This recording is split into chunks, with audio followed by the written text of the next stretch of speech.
Friends, నేను మీ జేసుదని. ఈరోజు recipe వచ్చేసి మామిడికాయ గంగవాయిలి పప్పు. ఈరోజు నేను నా స్టైల్లో నేను ఎలా ప్రిపేర్ చేశానో చూడండి. ఇప్పుడు సీజన్ కదా, సూపర్ అంటే సూపర్ టేస్ట్ అవుతుంది. నేనైతే ఇట్లా పీస్ కూడా వేసి వండుతాను. సూపర్ అంటే సూపర్ టేస్టీగా ఉంటుంది ఫ్రెండ్స్. ఓకేనా? సో నేను చాలా రోజుల తర్వాత వీడియోస్ అయితే నేను పోస్ట్ చేస్తున్నాను. ఎందుకు అనంటే పెళ్ళిళ్ళ సీజను. సో అందుకనేసి. కానీ ఇన్ని రోజులు నా వంట నేను చాలా రోజులు అయింది మిస్ అయ్యి. సో అందుకనేసి ఈ రోజు నుంచి వీడియోస్ అనేది రెగ్యులర్గా వస్తాయి. సో గంగవాయిలి పప్పుతో స్టార్ట్ చేస్తున్నాను వీడియోస్. ఓకేనా? ఇప్పుడు ప్రాసెస్ అయితే మనము స్టార్ట్ చేసుకుందాము. ఈరోజు గంగవాయిలి పప్పు.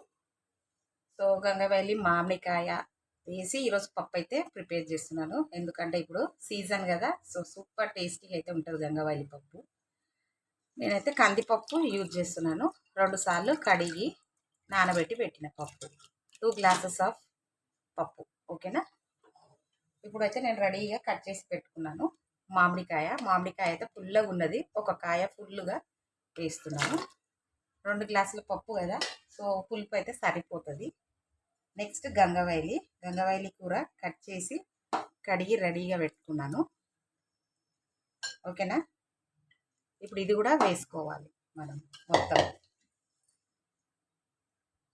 నెక్స్ట్ వచ్చేసి పసుపు 1 స్పూన్ వేసుకోవాలి.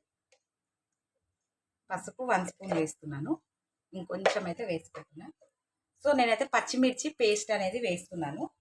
మీరు మీ టేస్ట్కి తగ్గట్టుగా మీరు వేసుకోండి. ఓకేనా? నేనైతే 3 స్పూన్స్ అయితే వేస్తున్నా పేస్ట్. నాకు సరిపోతుంది. ఎందుకంటే మా ఇంట్లో స్పైసీ కొంచెం తక్కువే తింటారు, అందుకని.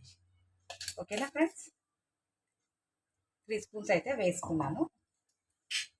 ఇందులో వేయవలసినవి ఇంకైతే ఏమైతే లేవు. ఓకేనా? సో ఇప్పుడు మనం ఒక 3 విజిల్స్, కందిపప్పే కదా, 3 విజిల్స్ పెట్టుకోవాలి. 3 విజిల్స్ తర్వాత రుబ్బుకొని పోపు అయితే పెట్టుకోవాలి. అది నెక్స్ట్ ప్రాసెస్, నేను తర్వాత చూపిస్తాను. సో ఇట్లా గంగవాయిలి మామిడికాయ పప్పు చాలా అంటే చాలా బాగుంటుంది ఫ్రెండ్స్. నేను చూపించిన ప్రాసెస్లో మీరు చేసుకోండి. మీ ఫీడ్బ్యాక్ అనేది నాకు కామెంట్ సెక్షన్లో తెలియచేయండి. ఓకేనా? ఇప్పుడు 3 విజిల్స్ అయితే పెట్టుకుంటాం.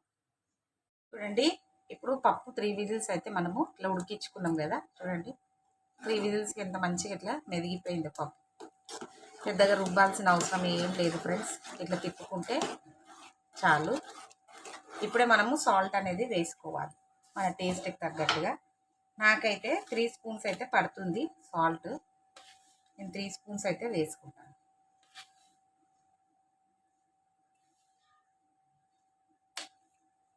ఇప్పుడు ఒక్కసారి మళ్ళీ ఇట్లా రుబ్బుకుంటా. ఇప్పుడు పోపు అయితే వేసుకోవాలి. ఓకేనా? పోపు వేసేటప్పుడు చూపిస్తాను.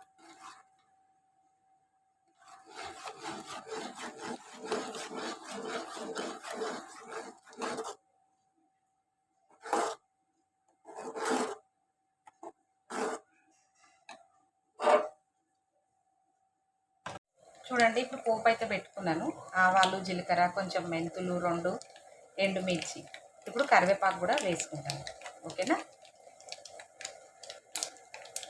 చూడండి, పోపు వేసుకున్న తర్వాత పప్పు అయితే ఈ విధంగా రెడీ అయిపోయింది ఫ్రెండ్స్.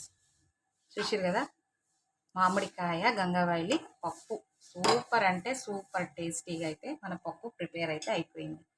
మీ అందరికీ నచ్చినట్టయితే లైక్ చేయండి, షేర్ చేయండి, సబ్స్క్రైబ్ చేయండి. Thank you for watching.